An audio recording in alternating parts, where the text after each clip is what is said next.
So, I have a confession to make. I love character creators. Whenever a new RPG is announced, it's hard to not immediately start thinking about what kind of characters I'll make in it and look forward to the 6+ hours it's going to take me to get that eyebrow just right. I don't have a problem, you have a problem. And beyond self-expression, character creators are usually the first opportunity for a game to show off its themes, tone, and aesthetics. But you know what they say about first impressions. You only get one. So we got to thinking, what makes a good character creator in a video game, and why is Cyberpunk 2077's not that?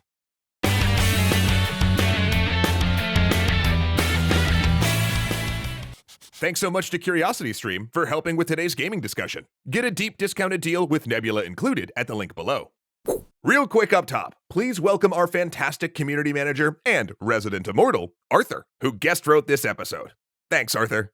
In games, visual character creators tend to fall into one of two categories. Games that give you the ability to change a narrow set of features for a loosely established character, like say Hawk from Dragon Age, and games that give you a much broader freeform palette to create your own character from the ground up, like the Inquisitor or the Warden, also from Dragon Age. Hey! But for today, we're going to focus on the second type. Let's call them freeform character creators. These kind of character creators offer the player a chance to create a truly unique character and drop them into an interesting world. And while often we can focus on the mechanical differences between, say, a knife-wielding assassin versus a divinity-channeling healer, praise the sun, the aesthetic differences are just as important from both the designer's and player's perspective.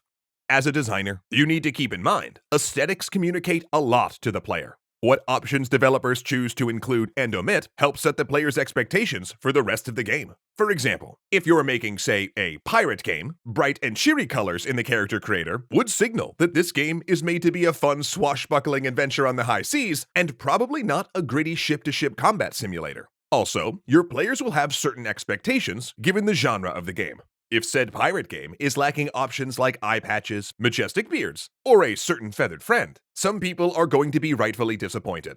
But a great character creator can offer the players tons of variety within those expectations, such as hair, eyes, skin tone, gender, body type, and more. And we can think of each of these categories as levers the player can adjust. Each additional lever means more combinations for more unique characters and more freedom for player expression. And that feels great. But what if the designer and the player don't see eye to eye? Well, a good character creator can still communicate aesthetics and give freedom to the player with a little guidance. An excellent example of this compromise is Baldur's Gate 3.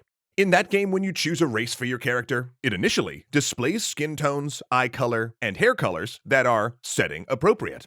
But there's also a little box that says all colors. So if I want to make my sweet little wood elf have eyes darker than the pits of hell, I'm gonna do it. But my absolute favorite thing I can do in a good freeform character creator is to make a character that looks like me.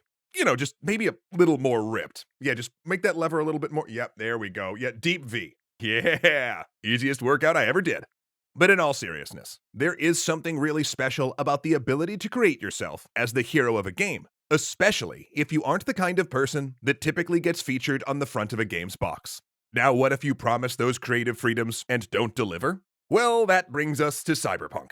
When Cyberpunk 2077 was announced, oh boy were we excited, as anyone who's seen our extra sci-fi series could probably guess, because it's an awesome genre filled with questions on what gender and humanity would look like in a future where tech is everything. You know, basically the perfect starting point for a freeform character creator. Then, CDPR leaned into the genre, promising in the game's marketing that in Night City, you can become anyone, including a character who's explicitly trans. And because of all of that, to say we were hyped was a bit of an understatement. But when we could finally jack in, we were disappointed. No, not with the bugs and crunch. Well, okay, that too, definitely, but focus. The character creator simply didn't achieve the levels of representation and expression that we were promised. At first, Cyberpunk's character creator doesn't look too different from most other character creators. It has levers for hair, skin tone, facial features, tattoos, and even some cool cybernetics. So far, so good. And they even tried to be inclusive of trans folks by making gender and what's in your character's pants separate and disconnected levers. Though, granted, this isn't actually a great way to represent trans people, and said genital choice doesn't affect the game in any way outside of the aforementioned bugs, but again, we are focusing. So if gender isn't tied to your digital equipment, you would think it would be its own independent lever, right? Wrong. For some reason, it's tied directly to one of the two options you have for your character's voice. What a strange choice. And that's not all. Hair options are also locked to one of the two body types. So if you want to play a character that doesn't conform to a binary gender system, or who's really into glam rock or something, there's no hope for you in Night City. And here's the rub. CDPR tried to be inclusive here, which is always good. But the design choices that they decided to go with in their character creator restrict some players from freely designing their ideal cyberpunk. And we find it doubly strange because these problems come from one specific design choice that would be an easy fix for a game of this scale and budget. Let the levers function independently to allow the player maximum freedom. There's no real technical reason to make a character's pronouns be tied to a character's voice. Visual novels and similar style games solved this a while ago by either allowing the player to choose how other characters refer to them, and even where applicable, including the ability to type your own pronouns in, like in 2064 Read-Only Memories. Of course, you'll run into issues if your game has a ton of voice acting, but games have been getting around that for a while by giving the player character a cool title they're called instead of an individual name. For instance, the Wanderer in Fallout 3 or Commander Shepard in Mass Effect. You know, come to think of it, even Cyberpunk is already set up to do this, as the player's character is always called V, no matter what other levers the player pulls. So, I don't know. But most importantly, and this is really kind of the easiest option, if for whatever reason you can't let the player of your game be anyone, please be honest about it. A good example of this is the game Dream Daddy.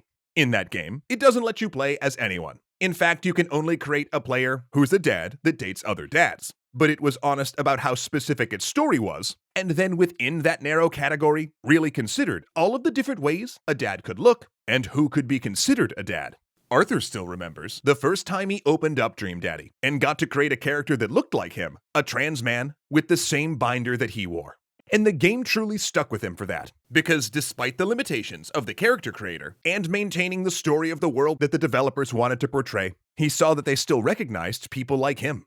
We feel a good freeform character creator should invite all players into the game and let them decide what a hero looks like. And because of some overblown promises and one small game design decision, sadly, Cyberpunk 2077 simply didn't hit that mark.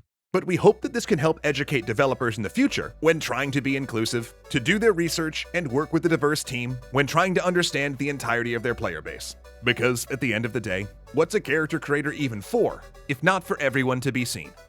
See you, Samurai. And on that note, is the idea of a diverse set of characters presenting a wide variety of educational topics something you'd enjoy? Us too.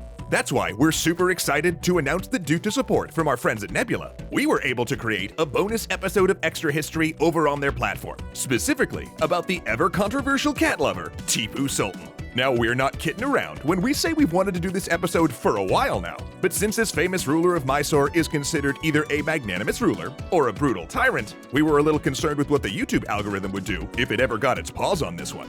Cat puns for days. Why Nebula? Well, they're a streaming service by creators for creators, featuring original content from some of our favorite educational entertainers on the internet, such as Lindsay Ellis, Lessons from the Screenplay, Tearzoo, and Legal Eagle. Plus, now you can see extra credits, extra history, and extra mythology all over on Nebula without ads, like the one you're watching now. And for a bonus extra, how about a 2-for-1 deal? If you sign up for Nebula using our link in the description, not only will you be helping to support our channel, thank you for that by the way, but you'll also get access to Curiosity Stream. You know, the online learning platform where you can watch thousands of amazing documentaries and award-winning original series. You'll get both of these amazing resources for only $14.97 for an entire year, which at 26% off the regular price is, let me just check my math here, carry the 4. Oh yeah, here it is, a pretty dang sweet deal. So whether you want to learn about World War II codebreakers on Curiosity Stream, which I've been loving by the way, see thousands of Venezuelans making a living playing RuneScape in digital gold miners on Nebula, or just want to hear our take on Tipu, this deal's the best way to scratch that edutainment itch. A most legendary thanks to Ahmed Ziad Turk, Gunnar Clovis, Alicia Bramble, Kyle Murgatroyd, Casey Musja, O'Reels1, and Dominic Valenciana for helping make this show possible.